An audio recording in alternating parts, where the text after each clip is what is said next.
जय हिंद विद्यार्थियों।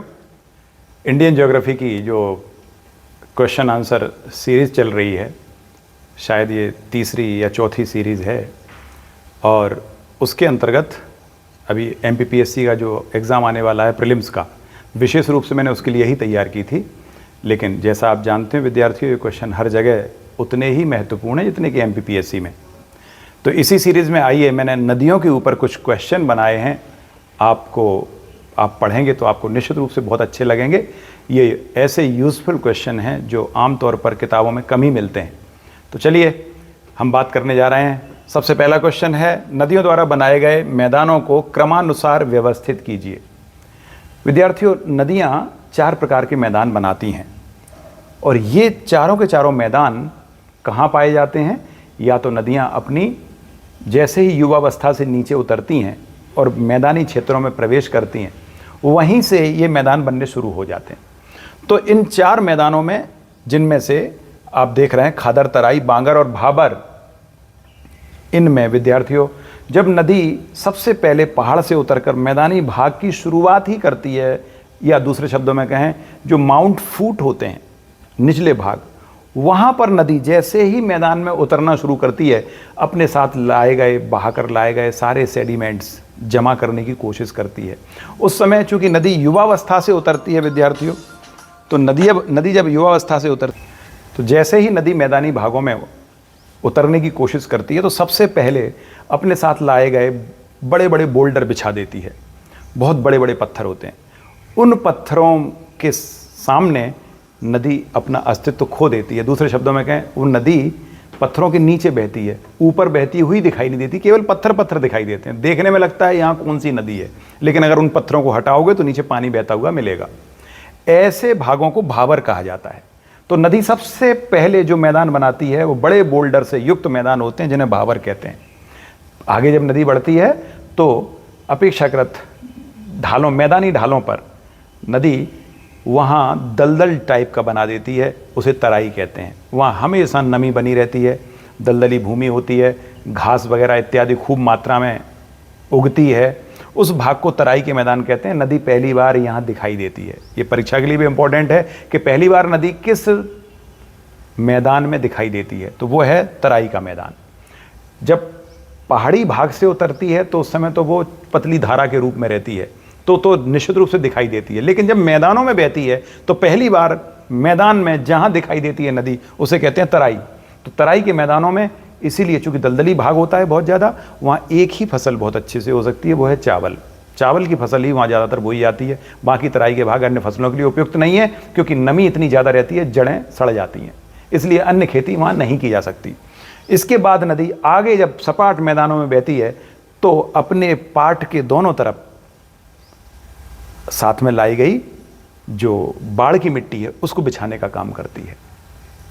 ऐसा दीर्घ काल में जब ये काम करती है नदी, तो दोनों तरफ 5 से 8 किलोमीटर तक अपने किनारे के दोनों तरफ जो मिट्टी पाई जाती है नदी के, उस मिट्टी को खादर, सबसे उपजाऊ मिट्टी होती है खादर, फसल उगाने के लिए, जो नदी से लगभग 8 किलोमीटर दूर तक होती है। और 8 किलोमीटर के और आगे अगर चले जाएंगे तो वहाँ फिर बांगर मिट्टी आ जाती है। बांगर, ये बहुत पतले बालू के बहुत पतले या मिट्टी के बहुत पतले कणों को बांगर कहा जाता है।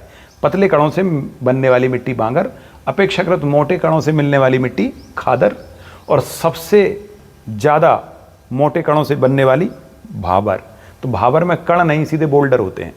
तो जैसे जैसे ऊपर से नीचे क्रम आता है तो बालू के कणों का साइज भी छोटा होता चला जाता है। तो विद्यार्थियों, सबसे पहला आंसर इसमें क्या होगा? भाबर नंबर 1। नंबर 1 पर 4 नंबर, यानी ये देखिए 4 नंबर। भाबर के बाद तराई, ये 2 नंबर। तराई के बाद फिर है खादर 1 नंबर, और उसके बाद है बांगर 3 नंबर।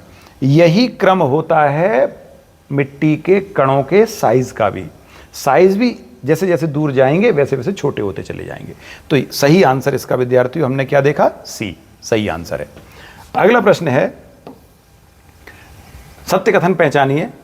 पंजाकार डेल्टा समुद्र के अंदर अत्यधिक महीन कणों से बना होता है।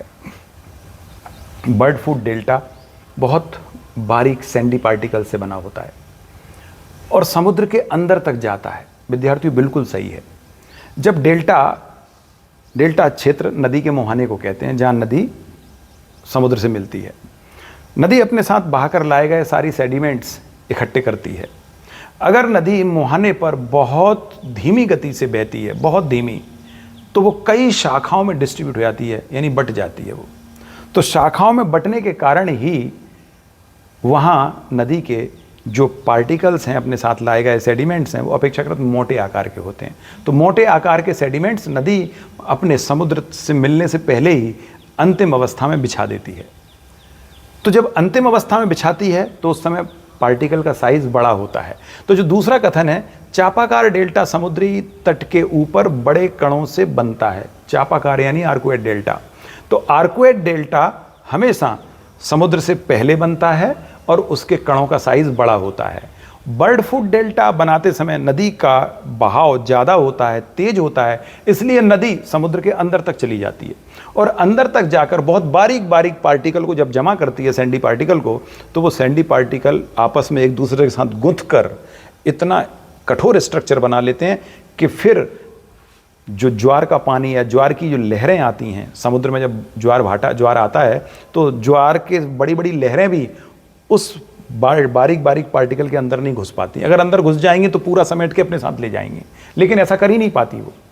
इसीलिए वहाँ पर बहुत बारीक बालू का एक ढेर मच जाता है, ढेर इकट्ठा हो जाता है और पंजे नुमा स्ट्रक्चर बन जाता है, जैसे पक्षी का पंजा होता है, इसलिए उसे पंजाकार या बर्ड फूट डेल्टा के नाम से जाना जाता है। तो विद्यार्थियों, दोनों ही सही हैं, पहला भी सही है और दूसरा भी सही है, और दोनों ही बहुत इंपॉर्टेंट डेल्टा हैं। इन दोनों को इस दृष्टि से पढ़ना बहुत इंपॉर्टेंट है। तो सही कथन होगा दोनों सत्य हैं। अगला प्रश्न है, कौन सी नदी भारत में गंगा के बाद दूसरा सबसे बड़ा बेसिन बनाती है? विद्यार्थियों, बेसिन किसे कहते हैं? नदी जितने भाग का पानी बहाकर लाती है, अर्थात नदी की बहुत सारी ट्रिब्यूटरी होती हैं, सहायक नदियां होती हैं। वो सहायक नदियां जितने मैदानों का बहता हुआ पानी अपने साथ लेकर आती हैं, उन सबको जोड़ दो तो एक क्या बन जाता है? उसको कहते हैं बेसिन। बेसिन जस्ट लाइक ये कोई नदी है और इससे बहुत सारी छोटी नदियां आकर इससे मिल रही हैं। ये नदियां चारों तरफ से, कोई ऊपर से कोई नीचे से, ऐसी इन नदियों का ये पूरा क्षेत्र मिला लो तो इस पूरे क्षेत्र को बेसिन कहा जाता है। इस आपसे ये पूछा जा रहा है विद्यार्थियों कि भारत की कौन सी नदी का बेसिन सबसे बड़ा है, दूसरा सबसे बड़ा बेसिन कौन सा है? ऐसा क्यों पूछा गया? क्योंकि सबको पता है सबसे बड़ा बेसिन कौन बनाती है। भारत में सबसे बड़ा बेसिन गंगा नदी का है। गंगा नदी सबसे भारत में बहने वाली वो नदी है जो सबसे ज़्यादा दूरी तय करती है, इसीलिए गंगा नदी का बेसिन ही भारत में सबसे बड़ा है, ये हर कोई जानता है। तो गंगा का बेसिन नंबर 1 पर है और उस गंगा के बेसिन का जो ओवरऑल एरिया है वो लगभग 8,65,000 वर्ग किलोमीटर है। दूसरे नंबर पर सिंधु नदी का बेसिन है। सिंधु नदी का बेसिन 3,81,000 वर्ग किलोमीटर का है विद्यार्थियों, और ये भारत का दूसरा सबसे बड़ा बेसिन है। इसके बाद तीसरा बेसिन बनाती है हमारी गोदावरी नदी, जो दक्षिण भारत का सबसे बड़ा बेसिन है। गोदावरी नदी द्वारा बनाया गया बेसिन लगभग 3,11,000 वर्ग किलोमीटर का है। ये तीसरा सबसे बड़ा बेसिन है। चौथा बेसिन फिर ब्रह्मपुत्र नदी का है, लगभग 2.5 लाख वर्ग किलोमीटर का, और अन्य फिर नदियाँ भारत की जो भी हैं, यमुना, वो आपकी यमुना नदी है, नर्मदा नदी है, इनके भी बेसिन हैं। तो इस प्रकार विद्यार्थियों, ये बेसिन में आप मुख्य रूप से 3-4 नदियों के बेसिन याद रखेंगे। नंबर 1 पर है गंगा का बेसिन, सेकंड नंबर पे आता है सिंधु नदी का बेसिन, और थर्ड नंबर पे आता है गोदावरी का। अगर परीक्षा में प्रश्न आता है कि दक्षिण भारत का सबसे बड़ा बेसिन कौन सी नदी बनाती है, तो दक्षिण भारत की सबसे बड़ी नदी गोदावरी है, इसलिए गोदावरी नदी का बेसिन ही दक्षिण भारत का सबसे बड़ा बेसिन है। बाकी भारत में इसकी स्थिति तीसरे नंबर पर आती है। तो चलिए विद्यार्थियों, अगली बात करते हैं हम, अगला क्वेश्चन देखते हैं। अगले क्वेश्चन में दक्षिण भारत की नदियां किस प्रकार का अपवाह तंत्र बनाती हैं? अपवाह तंत्र का मतलब होता है विद्यार्थियों कि जब नदियां ऊपर से नीचे बहती हैं तो नदियों के साथ क्या होता है कि बहते हुए एक विशेष प्रकार की आकृति बनाती हैं। उस आकृति को ड्रेनेज सिस्टम कहा जाता है। तो वो ड्रेनेज सिस्टम, ये आपके सामने 4 प्रकार के ड्रेनेज सिस्टम दिए हुए हैं। पूर्ववर्ती, एंटीसेडेंट बोलते हैं इंग्लिश में, इसका मतलब होता है ऐसी नदियां जो आदिकाल से जहां बह रही थी वहीं बह रही हैं।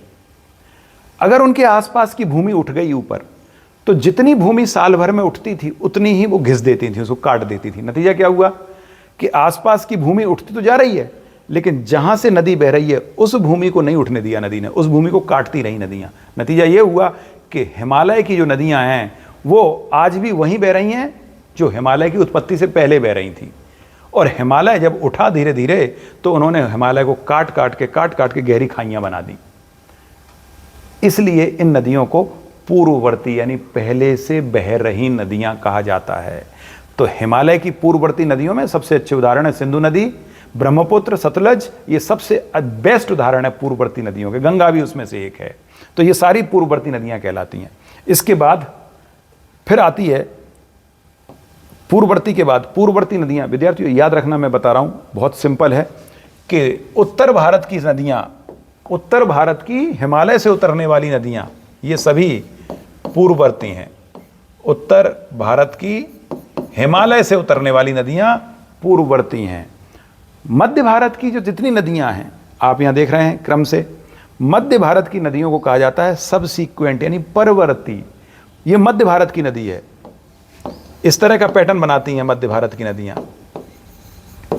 अब परवर्ती नदी में क्या जाएगा? परवर्ती किसे कहते हैं पहले ये जानें आप। ऐसी नदी जो मैदान में जहां बह रही थी उसके बाद आज भी वो वहीं बह रही है, लेकिन उसने मैदानों को काट काट के गहरी खाइयां बना ली। दोनों में अंतर समझ में आया विद्यार्थी? पूर्ववर्ती क्या है? जहां बह रही थी वहीं बह रही हैं, लेकिन पर्वत ऊंचे उठ गए और वो आज भी वहीं हैं। फिर परवर्ती नदी कौन सी है? परवर्ती का मतलब ये हुआ कि नदी जहां बह रही थी वहीं बह रही है, लेकिन उसने फिर क्या किया? उस भाग को काटती चली गई और काटते काटते उसने गहरी खाइयां का निर्माण कर दिया। तो उसे परवर्ती बोल रहे हैं, यानी पहले जहां बह रही थी उसकी तुलना में उसने खाई बना दी, इसलिए उसको परवर्ती नदी बोल रहे हैं। तो चंबल नदी हुई, सोन नदी हुई, इसी प्रकार की नदियां, बेतवा, ये सब परवर्ती नदियों के उदाहरण हैं। फिर आता है कॉन्सिक्वेंट यानी अनुवर्ती। अनुवर्ती नदी किसे कहेंगे? अनुवर्ती जहां बह रही थी वहीं बह रही है, बस अंतर क्या हुआ? उसने अपने मार्ग को थोड़ा आगे पीछे किया। आगे पीछे करने के बाद भी वो वहीं बह रही है। तो जितनी भी मैं थोड़ा सा संशोधन करना चाहूंगा विद्यार्थियों। अनुवर्ती नदी वो नदी है जो ढाल का अनुसरण करते हुए बहती है, अर्थात जब बहने वाला जो फ्लोर है बहुत हार्ड रॉकी चट्टानों से बना हो तो उसको काटना मुश्किल हो जाता है, उसमें वर्टिकल इरोजन आसानी से नहीं हो पाता। तो फिर नदी क्या करती है? ढाल के अनुरूप बहना शुरू कर देती है। मतलब ढाल उसको अगर इधर ले जा रहा है तो वो इधर ही बहेगी। मैदानों में ज्यादातर नदियां विसर्प बनाती हैं, जिन्हें मेयांडर कहते हैं, टेढ़े मेढ़े सर्प जैसी आकृतियां।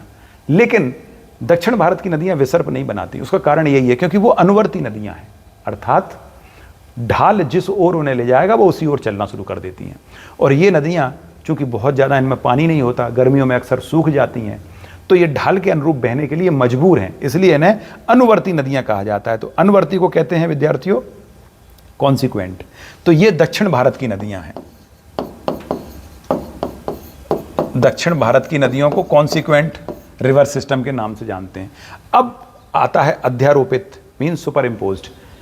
अध्यारोपित का मतलब होता है एक नदी जहां बह रही थी उसने अपना रूप बदला, एक नया रूप धारण किया और फिर से वो वहीं बही, लेकिन उसने रूप बदल लिया। समय समय पर अपना रूप बदलने वाली नदियां, लेकिन जिन्होंने अपना मार्ग नहीं छोड़ा है वो अध्यारोपित हैं। एक के ऊपर एक अध्यारोपित। पहले यहां थी, उसके बाद उसने अगला रूप बदला, फिर इस तरह से आ गई। तो जब अपना रूप बदल के नए रूप में परिवर्तित होती है लेकिन जगह नहीं बदलती, उन्हें अध्यारोपित। जैसे उदाहरण दिया मैंने परवर्ती का, वैसे ही उदाहरण अध्यारोपित का है। चंबल, सोन, बेतवा इत्यादि ये अध्यारोपित नदियां हैं।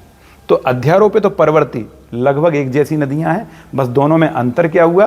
परवर्ती उसे कहते हैं जिसे सबसिक्वेंट नाम दिया गया है परवर्ती, जो जहां बह रही थी वहीं पर उसने क्या किया? खुरुच खुरुच के गहरी खाइयां बना दी। तो चंबल नदी इसके लिए बहुत फेमस है, उन्हें परवर्ती कहा जाता है। और ये पूर्ववर्ती मतलब पहले से बह रही, परवर्ती मतलब बाद में बही, इसलिए उनको परवर्ती शब्द दिया गया। अनुवर्ती मतलब जो ढाल का अनुसरण करती हैं। अध्यारोपित मतलब पहले कोई नदी बह रही थी, उसके बाद उसके ऊपर दूसरी नदी बहने लगी, तो एक के ऊपर एक नदी बहने लगी, तो उसे अध्यारोपित कहा गया। तो ये भी मध्य भारत की नदियां हैं, अध्यारोपित नदियां, ये भी मध्य भारत की हैं। तो इस तरह से विद्यार्थियों ये चारों नदियों में आप अंतर कर सकते हो कौन किस प्रकार की नदियां कहां बहती हैं। आइए अगला क्वेश्चन देखें। अमरकंटक की पहाड़ी से निकलने वाली नदियों का अपवाह प्रतिरूप किस प्रकार का है। अभी ड्रेनेज सिस्टम पढ़ा था, अब अपवाह प्रतिरूप मतलब पैटर्न, कैसा पैटर्न बनाती हैं। सिस्टम अलग है, पैटर्न अलग है। पैटर्न में क्या अंतर है, जब नदियां बह रही हैं तो एक नदी इधर बह रही है, एक इधर बह रही है, एक इधर बह रही है, तो देखकर ऐसा लगता है कि एक विशेष प्रकार की आकृति बन रही है। तो अलग अलग नदियों द्वारा जो पैटर्न बनाया जाता है, जो देखने में आकृति जैसी दिखाई देती है, बेसिन, अभी मैंने आपको बताया कि नदियों का जो बेसिन होता है वो कैसा होता है। ये मुख्य नदी है, ये मुख्य नदी है, और एक नदी इसमें ये सहायक नदी मिली, ये सहायक नदी ऐसी आई, ये इधर से आई, ऐसा। तो ये पूरा मिलके एक पैटर्न हो गया। तो ये अगर वृक्ष के आकार का दिखाई दे तो उसे डेंड्रिटिक पैटर्न कहते हैं, वृक्षाकार पैटर्न कहते हैं। ये पूरा बेसिन देखने में कैसा लगता है, ऐसा लगता है जो बहुत सारी वृक्ष की शाखाएं फैली हुई हैं, तो डेंड्रिटिक पैटर्न। मैक्सिमम नदियां डेंड्रिटिक पैटर्न बनाती हैं, ये परीक्षा के लिए इंपॉर्टेंट है। मैक्सिमम नदियों का पैटर्न कैसा होता है, तो आप कहेंगे डेंड्रिटिक यानी वृक्षाकार। तो वृक्षाकार हमारे देश में जितनी भी नदियां हैं मैक्सिमम वृक्षाकार पैटर्न ही बनाती हैं, खासतौर से उत्तर भारत की सभी नदियां वृक्षाकार पैटर्न बनाती हैं। उसके बाद समांतर, समांतर मतलब होता है एक नदी बह रही है और उसी के पैरेलल दूसरी भी नदी बह रही है, तो इसको बोलते हैं समांतर पैटर्न। समांतर पैटर्न कौन बनाएगा विद्यार्थियों, गंगा यमुना ऑलमोस्ट समांतर पैटर्न बनाती हैं। नर्मदा ताप्ती समांतर पैटर्न बनाती हैं। जब दो नदियां एक दूसरे के पैरेलल बहती हैं तो उसे समांतर पैटर्न या पैरेलल पैटर्न कहा जाता है। तीसरा है अभिकेंद्री। अभिकेंद्री का मतलब होता है एक स्थान पर एक नदी आई, ये भी यहीं पर आकर इकट्ठी हुई, दूसरी नदी भी अपना पानी यहीं लाती है, तीसरी भी यहीं लाती है, चौथी भी यहीं लाती है। जब इस तरह का पैटर्न बने कि सभी नदियों का पानी एक जगह इकट्ठा हो रहा है और वहाँ एक बड़ी सी झील बन रही है, तो इसे कहते हैं अभिकेंद्रीय यानी सेंट्रीपिटल पैटर्न। जैसे मरुस्थलीय इलाकों में जो प्लाया लेक्स होती हैं वहाँ पर चारों तरफ से आके पानी इकट्ठा होता है, तो वहाँ जो नदियाँ आकर मिलती हैं वहाँ अभिकेंद्रीय पैटर्न बनाएंगी, सेंट्रीपिटल पैटर्न बनाएंगी। ऐसा पैटर्न रेगिस्तानी इलाकों में देखने को मिलता है। इसके बाद है रेडियल, इसे हिंदी में अरीय पैटर्न कहते हैं। ये इसका मतलब होता है पहाड़ी क्षेत्र से उतरकर जब नदियाँ चारों दिशाओं में बहना शुरू करती हैं, एक नदी इधर चली गई, एक इधर चली गई। जैसे अमरकंटक में, अमरकंटक की पहाड़ियों से जब नदियाँ निकलती हैं, जैसे सोन नदी है, नर्मदा है, जोहिला है, ये अलग अलग दिशाओं में बहना शुरू कर देती हैं। तो ऊपर से अगर सैटेलाइट पिक्चर ली जाए तो आपको ऐसा लगेगा कि ऊंची पहाड़ी से अलग अलग धाराएं बह रही हैं, निकल रही हैं। इसी को सेंट्रीपिटल का जस्ट उल्टा सेंट्रीफ्यूगल पैटर्न भी कहते हैं। सेंट्रीफ्यूगल माने होता है दूर जाना, सेंट्रीपिटल माने होता है केंद्र की तरफ आना। तो केंद्र की तरफ आने वाला ये उदाहरण दिया था मैंने। इसी तरह से जब पहाड़ से नदियाँ उतरती हैं, ये कोई पहाड़ है और इससे नदी उतर रही है, एक नदी ये उतर गई, एक नदी इधर चली गई, एक इधर चली गई, ऐसे अलग अलग पहाड़ों से उतर के जब नदियाँ बहेंगी तो उसे बोलते हैं अरीय पैटर्न या रेडियल पैटर्न के नाम से जाना जाता है। मैंने आपको एक एग्जाम्पल दिया अरीय पैटर्न का कि नर्मदा, सोन, जोहिला ये सभी अमरकंटक की पहाड़ियों से उतरती हैं, तो ऐसा पैटर्न ही अरीय या सेंट्रीफ्यूगल पैटर्न कहलाता है। तो विद्यार्थियों, इस प्रकार हमने इतने सारे पैटर्न जानने की कोशिश की। इसके साथ ही अगला प्रश्न है, भारतीय नदियों के बांग्लादेश में नामों को सुमेलित कीजिए। ये बहुत इंपॉर्टेंट है कि कौन सी नदी जब दूसरे देश में जाती है तो स्वाभाविक उसका नाम बदल जाता है। वहाँ की लोकल लैंग्वेज में जो भी नाम रख देते हैं लोग, वही उसका नाम पड़ जाता है। तो भारतवर्ष में गंगा तो हम जानते हैं गंगा के नाम से है, और गंगा जब निकलती है तो उसका उद्गम होता है कहाँ से, सतोपथ हिमानी से, और वहाँ से उसका नाम भागीरथी होता है। जब वो अलकनंदा से मिलती है देवप्रयाग में, तब जाके उसका नाम गंगा होता है। तो गंगा नदी भारत में गंगा नाम से शुरुआत हिमालय भागीरथी से होती है, बाद में उसका नाम गंगा पड़ता है, और फिर जब बांग्लादेश में गिरती है तो वहाँ उसका नाम पड़ता है पद्मा। जब ब्रह्मपुत्र नदी तिब्बत से होकर आती है, तिब्बत में इसके नाम होते हैं यारलुंग, सांगपो। ये दो नाम हैं, यारलुंग और सांगपो, इस नाम से बहती है तिब्बत में। जब ये भारत में प्रवेश करती है तो दिहांग नाम से प्रवेश करती है, दिहांग नाम से अरुणाचल प्रदेश में प्रवेश करती है, और अरुणाचल प्रदेश में ही आगे जब इससे दिबांग और लोहित नदियां मिल जाती हैं, दिबांग और लोहित नदियां मिल जाती हैं, तब असम में डिब्रूगढ़ के पास इसका नाम पड़ता है ब्रह्मपुत्र। और जब यही ब्रह्मपुत्र नदी आगे बांग्लादेश में प्रवेश करती है तो वहाँ इसका नाम पड़ता है जमुना। तो विद्यार्थियों, एक क्रम याद रखेंगे ब्रह्मपुत्र का, यारलुंग, सांगपो, दिहांग, ब्रह्मपुत्र, और लास्ट में जमुना कहा जाता है जब बांग्लादेश में प्रवेश करती है। इसके बाद बराक नदी। बराक नदी हम जानते हैं हमारे मणिपुर, नागालैंड के आसपास से होकर गुजरती है, और आगे जब बहती है तो इसी नदी का नाम, बराक का नाम जब बांग्लादेश में प्रवेश करती है तो मेघना होता है। तो ये मेघना नाम से प्रवेश करती है। इधर से गंगा आई पद्मा नाम से, ऊपर से ब्रह्मपुत्र आई मेघना नाम से। पद्मा और मेघना जब मिल गई तो तीसरी शाखा पद्मा और जमुना दोनों मिल गई तो तीसरी शाखा बराक की जमुना नाम से मिलती है, तब जाके उसका नाम मेघना पड़ता है। जब मेघना नाम से मिलती है तभी उसका नाम मेघना पड़ता है। जमुना नदी ब्रह्मपुत्र का नाम है, पद्मा गंगा का नाम है और मेघना बराक का नाम होता है बांग्लादेश में। इसके बाद फिर तीस्ता को टोरसा कहा जाता है बांग्लादेश में। इस तरह विद्यार्थियों ये चारों नदियों के नाम बांग्लादेश में अलग अलग होते हैं। इनका क्रम इसी में आप जानिएगा, इससे प्रश्न अक्सर बनते हैं, तो इसका आप सही आंसर लगा सकते हो। गंगा को पद्मा कहा गया, 4 नंबर है। ब्रह्मपुत्र को जमुना कहा गया, 3 नंबर सही है। बराक को मेघना कहा गया, यानी 2 नंबर सही है। और तीस्ता को टोरसा कहा गया, 1 नंबर। सही आंसर हो गया सी। अगला देखेंगे विद्यार्थियों,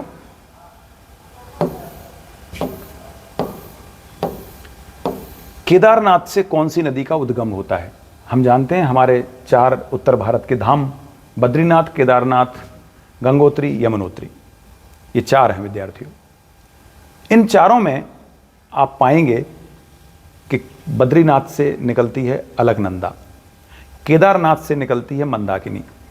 मंदाकिनी का उद्गम केदारनाथ से हुआ, अलकनंदा का उद्गम बद्रीनाथ से हुआ, गंगोत्री से भागीरथी और यमुनोत्री से यमुना। इस तरह से चारों नदियां चारों धाम से निकलती हैं। तो इन चारों धाम से निकलने वाली नदियों को आप विद्यार्थियों आप लोग याद रखेंगे। अलकनंदा मुख्य नदी है जो कहाँ से आती है, केदारनाथ से और बद्रीनाथ से आती है, और मंदाकिनी केदारनाथ से आती है। तो इस प्रकार से जब ये नदियां आपस में मिलती हैं अलकनंदा से, तो वहाँ विभिन्न प्रकार के प्रयाग बनाती हैं, जो मैंने पिछले लेक्चर में आपको बताए थे। पंच प्रयाग कौन कौन से हैं, और 6वां महाप्रयाग है जो इलाहाबाद में है। तो इन्हीं नदियों के संगम पर प्रयाग बनते हैं। उन्हीं में से एक देव प्रयाग है। जब भागीरथी अलकनंदा से जिस स्थान पर मिलती है वहाँ देव प्रयाग होता है और वहीं से नाम गंगा पड़ता है। तो इसका सही आंसर है मंदाकिनी। नदियों को उनके उद्गम स्थलों के साथ सुमेलित कीजिए। 4 नदियाँ आपको दी गई हैं, ये चारों नदियाँ हिमालय की हैं और इनके उद्गम बहुत ही इंपॉर्टेंट है विद्यार्थियों। इन उद्गमों को आप याद रखेंगे। सिंधु नदी जिस स्थान से निकलती है वो है बोखरचू हिमानी, यहाँ से निकलती है सिंधु नदी। सतलज नदी का उद्गम होता है राकस्ताल जो झील है वहाँ से होता है। ब्रह्मपुत्र का उद्गम चेमायुंगडंग हिमानी से होता है और गंगा का उद्गम सतोपथ हिमानी से होता है। इस प्रकार से ये चारों के क्रम हैं। ये चारों ही नदियाँ हिमालय से निकलने वाली नदियाँ हैं। इन चारों नदियों में 3 नदियाँ हिमानी से उद्गम हो रहा है और 1 नदी का उद्गम झील से होता है। तो ये याद रखेंगे विद्यार्थियों, बहुत इंपॉर्टेंट है। इन चारों नदियों के उद्गम अक्सर परीक्षा में पूछे जाते हैं। इसके बाद अगला प्रश्न है, निम्न में से वह नदी जो केवल भारत में बहती है। ये आपके सामने पंजाब की नदियां हैं। पंजाब में 5 नदियां हैं, उनमें से सिंधु नदी भी एक नदी है, एक सतलुज नदी भी एक है। यहाँ पर जो आपको दी गई हैं 4 नदियाँ, इन 4 नदियों में से अगर क्रम करेंगे तो क्रम याद रखना विद्यार्थियों बहुत आसान है। सबसे पहला जो नदी आती है पंजाब की वो है सिंधु नदी। इसी क्रम में आप याद रखेंगे तो बहुत अच्छा रहेगा। सिंधु नदी पहली नदी है, दूसरे नंबर पे आती है झेलम और तीसरी है चिनाब। चिनाब के बाद चौथी है व्यास, 5वीं है रावी और 6वीं है सतलज। ये 6 नदियां इसी क्रम में आप लोगों को याद रखनी है। सबसे ऊपर सिंधु नदी है, फिर झेलम है, चिनाब, व्यास, रावी, सतलज। इनमें से एकमात्र व्यास नदी है जो रोहतांग पास से होकर गुजरती है, वहीं से निकलती है और ये व्यास अंततः रावी में मिल जाती है। ये भारत में ही रह जाती है। ये पंजाब के उस भाग में जो पाकिस्तान में वहाँ नहीं पहुँचती।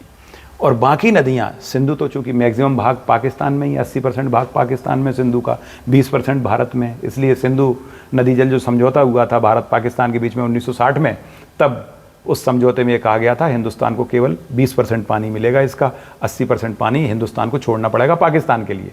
उसी जल बंटवारे के आधार पर आज तक वो कायम है और बंटवारा वैसे ही हुआ है, जितना भाग जहाँ है उसको उतना पानी मिलता है।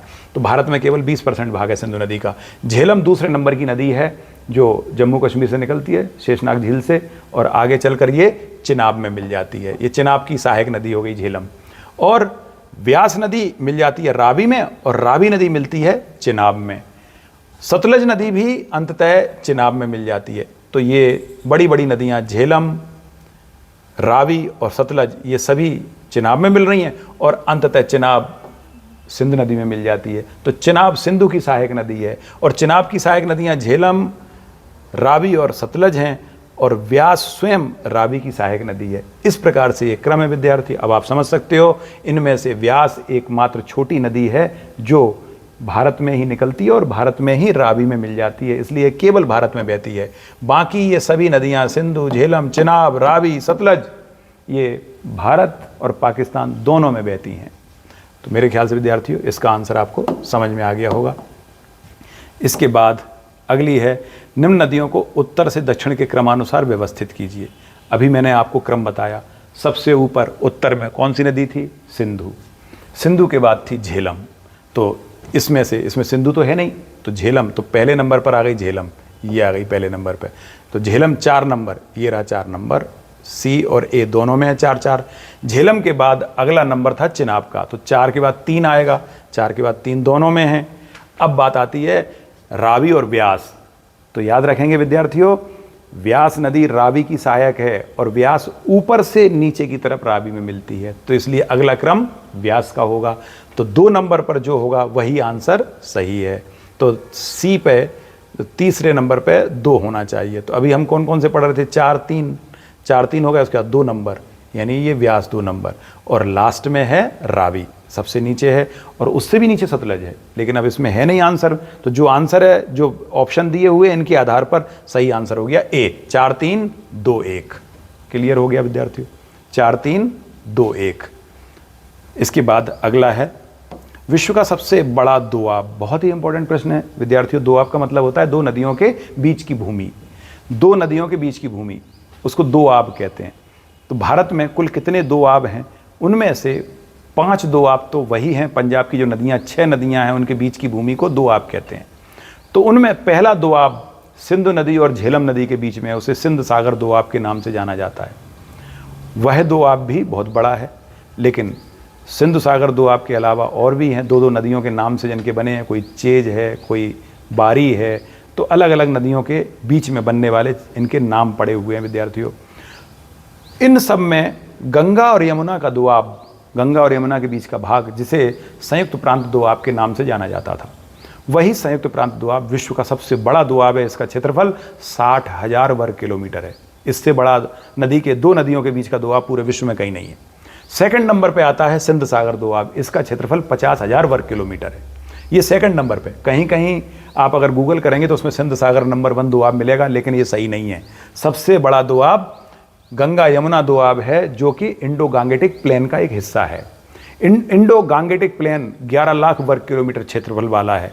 उसमें से छोटा सा भाग लगभग 60,000 वर्ग किलोमीटर गंगा और यमुना के बीच का भाग है, उसको बोलते हैं गंगा यमुना दोआब। यही विश्व का सबसे बड़ा दोआब है। नर्मदा और ताप्ती के बीच में भी दोआब है, उसे खानदेश दोआब कहते हैं, वो छोटा है अपेक्षाकृत। और चिनाब और सतलज के बीच में दोआब नहीं बनता विद्यार्थियों, क्योंकि चिनाब और सतलज के बीच में भी कुछ नदियां हैं, इसलिए ये तो दोआब है ही नहीं, इसलिए इसको दोआब कहना गलत होगा। या चिनाब और सतलज के बीच में दोआब मेरे ख्याल से तो शायद नहीं है।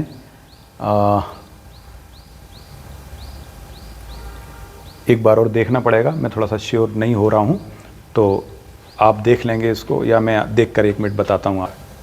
तो विद्यार्थियों, ये सही है कि चिनाब और सतलज के बीच में दोआब नहीं बनता, क्योंकि चिनाब नदी रावी के साथ मिलकर दोआब बनाती है, और सतलज नदी का जो दोआब है वो नीचे ये इसका सतलज नदी का जो दोआब है वो रावी के साथ है, और चिनाब का जो दोआब है, चिनाब के बाद व्यास नदी आती है, व्यास नदी का भी दोआब है, और रावी के साथ भी दोआब बना सकती है, लेकिन चिनाब डायरेक्ट सतलज के साथ दोआब नहीं बनाती। तो इस प्रकार से ये 3 दोआब आपके सामने हैं। दोआब मतलब जैसा मैंने कहा 2 नदियों के बीच का स्थल। तो सबसे बड़ा दोआब कौन सा हो गया? गंगा यमुना का दोआब। निम्न में से कौन सी नदी एक झील से होकर गुजरती है? ये बहुत इंपॉर्टेंट है। ये जो 4 नदियां दी हुई हैं आपको, ऊपर की जितनी भी नदियां हैं पंजाब की, उनमें से एकमात्र झेलम नदी है जो झील से होकर गुजरती है। भारत की मीठे पानी की सबसे बड़ी झील वूलर झील है। उस वूलर झील में झेलम का पानी गिरता है और फिर उसी में से निकल जाती है शाखा। तो झेलम नदी ही है जो झील से होकर बहती है, वूलर झील से होकर बहती है। तो इसका सही आंसर है बी। इसके बाद अगला प्रश्न है, किस नदी का उद्गम सप्त धाराओं के मिलन से होता है? 7 धाराएं मिलती हैं तब नदी का नाम पड़ता है। तो विद्यार्थियों वो नदी है कोसी। सप्तकोसी नाम पड़ता है, सप्तकोसी। सप्तकोसी नाम उत्तराखंड में कैसे पड़ा? 7 नदियों के संगम से बनने वाली नदी। तो कोसी नदी 7 नदियों से बनकर बनी, मिलकर बनी है, तो उसे सप्तकोसी नदी कहा जाता है। तो सप्तकोसी, कई बार यात्रा होती है सप्तकोसी यात्रा, तो कई लोग नदी की परिक्रमा करते हैं, तो सप्तकोसी परिक्रमा भी करते हैं लोग। बहुत पवित्र नदी है इस दृष्टि से, इसलिए लोग, बहुत सारे धर्मार्थी लोग वहाँ जाते हैं और परिक्रमा करते हैं। 7 नदियों के मिलने से कोसी नदी बनती है, इसलिए इसे सप्तकोसी कहा जाता है। इसके बाद किस नदी को गौरी गंगा के नाम से जाना जाता है? विद्यार्थियों बहुत इंपॉर्टेंट प्रश्न है। गौरी गंगा, ये शब्द कहाँ से पड़ता है? गौरी गंगा मतलब गोरी गंगा, जो जिसका रंग गोरा है। तो गंगा वो नदी, ये जब ये वहाँ बहती है उत्तराखंड में, तो नेपाल और उत्तराखंड के पास, वहाँ से जहाँ से निकलती है, वहाँ इसका नाम गौरी गंगा इसलिए पड़ा क्योंकि जिन पत्थरों पे बहती है वो मार्बल के पत्थर होते हैं, और बारीक बारीक जो पार्टिकल होते हैं मार्बल पार्टिकल होते हैं, तो उन्हीं के ऊपर से जब बहती है तो गोरे रंग की दिखाई देती है, वाइट दिखाई देती है, इसलिए नाम पड़ा गौरी गंगा। यही वो नदी है जिसका नाम शारदा भी है, काली भी है, घाघरा भी है। ये सभी नाम एक ही नदी के हैं, बल्कि सरयू भी अगर मैं इसमें एक और जड़ डालता तो वो भी गलत नहीं होता। सरयू या शारदा एक ही बात है। अयोध्या में सरयू या शारदा के नाम से बहती है, नेपाल में काली के नाम से, और घाघरा भी वहीं से होकर आती है। तो घाघरा, काली ये नेपाल से होकर आती हैं, शारदा और सरयू अयोध्या में आकर इनका नाम पड़ता है, और गौरी गंगा भी उत्तराखंड में ही इनका नाम पड़ जाता है। तो जहाँ से निकलती है वहाँ से गौरी गंगा के नाम से उद्गम होता है, नेपाल के पास से, और उसके बाद इनके नाम अलग अलग पड़ते हैं। काली, शारदा, घाघरा, ये सब एक ही नदी के नाम हैं, इसलिए उपरोक्त सभी आंसर कहना सही होगा। इसके बाद निम्न में से गंगा की वितरिका नदी कौन सी है? अर्थात डिस्ट्रीब्यूटरी। जो नदी किसी बड़ी नदी में मिलती है उसे सहायक नदी कहा जाता है, ट्रिब्यूटरी। और जब एक बड़ी नदी से ही अलग नदियों की शाखाएं बट जाती हैं तो उसे डिस्ट्रीब्यूटरी कहा जाता है। पानी डिस्ट्रीब्यूट हो गया। गंगा नदी का पानी बांग्लादेश में जाने से पहले पश्चिम बंगाल में जब गंगा नदी जाती है तो 2 शाखाओं में बढ़ती है। एक शाखा भागीरथी कहलाती है और दूसरी शाखा हुगली कहलाती है। विद्यार्थियों बहुत इंपॉर्टेंट है कि गंगा का उद्गम भी भागीरथी के नाम से होता है भारत में, और भारत में उसका अंत भी भागीरथी के नाम से होता है। जैसे ही वही भागीरथी धारा बांग्लादेश में प्रवेश करती है तो उसका नाम पद्मा हो जाता है। तो भारत में बहने वाली गंगा नदी, उद्गम में भागीरथी, बीच में गंगा, लास्ट में भागीरथी, और अंत में बांग्लादेश में गिरते समय पद्मा के नाम से जानी जाती। तो वहाँ से पश्चिम बंगाल में 2 शाखाओं में बढ़ती है। एक शाखा जो लेफ्ट साइड की होती है उसे भागीरथी, और जो राइट साइड की होती है वो हुगली कहलाती है। हुगली की ही सहायक दामोदर है। दामोदर नदी हुगली की सहायक है। कई बार गलती हो जाती है विद्यार्थियों, गंगा की सहायक लगा देते हैं लोग। तो दामोदर नदी हुगली की सहायक है, और हुगली खुद गंगा की डिस्ट्रीब्यूटरी है, अलग शाखा के नाम से जानी जाती है। तो इसका सही आंसर होगा कि गंगा की वितरिका नदी कौन सी है? तो गंगा की वितरिका नदी अगर ऑप्शन में आता है तो हमने कहा गंगा 2 भागों में बढ़ जाती है, भागीरथी और हुगली। तो क्या भागीरथी को वितरिका कहेंगे? नहीं, क्योंकि मुख्य नदी भागीरथी ही है। गंगा टूटने के बाद भी भागीरथी कहलाती है। तो वितरिका कौन सी हुई? हुगली। तो सही आंसर होगा हुगली। क्लियर है? वैसे कायदे में देखा जाए तो दोनों ही वितरिकाएं हैं, लेकिन ये मूल वितरिका, मूल गंगा है ना, मूल गंगा का नाम, तो इसलिए इसको वितरिका कहना सही नहीं होगा। वितरिका यानी होता है मूल धारा से हटके जो धारा निकल जाए, तो मूल धारा से हटके हुगली निकलती, इसलिए सही इसका आंसर होगा हुगली। तो मैं आशा करता हूँ विद्यार्थियों ये 15 क्वेश्चन आपको अच्छे लगे होंगे, आपके नॉलेज को बढ़ाने वाले हैं। अगर आपको अच्छे लगते हैं तो कमेंट बॉक्स में ज़रूर कुछ लिखिए विद्यार्थियों, ताकि हमें भी अच्छा लगे कि हाँ, अगर आप देख रहे हैं तो जब आपके द्वारा देखा जाता है तो उत्साह से और अच्छे क्वेश्चन बनाने के लिए प्रेरणा मिलती है। तो आप अगर उसे लाइक करेंगे, शेयर करेंगे तो अच्छा लगेगा, कमेंट करेंगे तो और अच्छी बात है। आशा करता हूँ अच्छे लगेंगे प्रश्न, और अगली बार इनसे भी अच्छे प्रश्न लेकर आऊँगा। यदि आप किसी पर्टिकुलर टॉपिक पर प्रश्न चाहते हैं तो आप लिख कर दीजिए, मैं उस टॉपिक पर प्रश्न बनाऊँगा। जय हिंद।